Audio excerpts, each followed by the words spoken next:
I would now like to introduce another coalition member, Eirene, who will talk more in detail about the manifesto.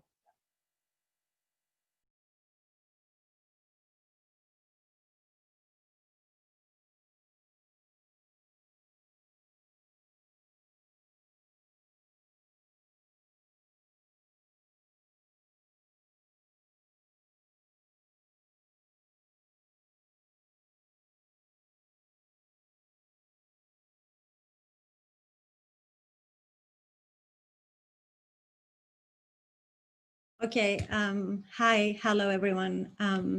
Thank you for joining us. My name is Eirene and I'm originally from Greece. Καλησπέρα στους φίλους που είναι στην Ελλάδα ή μιλούν ελληνικά.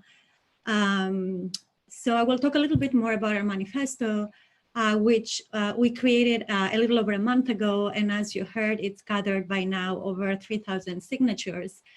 As you heard already, initially we came together to address our individual worries about insecurity and isolation, but very quickly our conversation developed into one about the bigger questions about safety, health, and community that the pandemic made so clear and so urgent, and not just for each one of us, but for everyone across the world.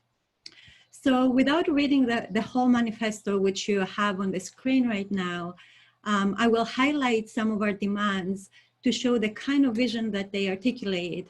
And that is a vision of cooperation that aims at health, safety, equality, and peace for all human beings. And not just for the current moment, as Peter also brought up, but also and emphatically long term. So with our manifesto, we ask for protection of health workers and universal healthcare for all, for major steps to be taken to our peace and security across the globe. And this must include the lifting of all sanctions, a ceasefire in all conflicts, closure of military bases, cessation of military exercises, and abolition of nuclear weapons. We ask for full protection of all, and especially of the most vulnerable populations across the world, irrespective of gender and sexual orientation, ethnic background, class, citizenship status, age, or ability. We demand that wealthy nations live up to their responsibility to provide medical aid and debt relief to countries without strong public health systems. Also that governments prioritize the needs not of corporations and the powerful elites across the globe, but of people. And that they do not exploit the pandemic to encroach on our privacy and our fundamental human rights to assembly, free expression, self-determination, and the vote.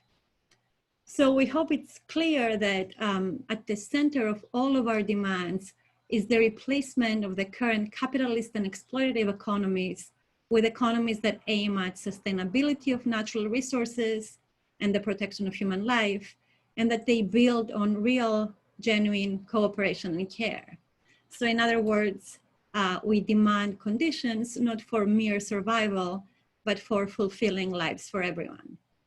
So if you, as everyone before me has said, if you share these demands and our vision, and if you have not done so already, we invite you to sign our manifesto and also help us envision and take our next steps.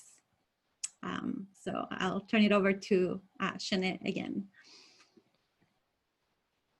Thank you so much, Eirene, for sharing that. And again, we've posted the link to the manifesto in the chat box to read it in more detail, as well as to call to action to sign.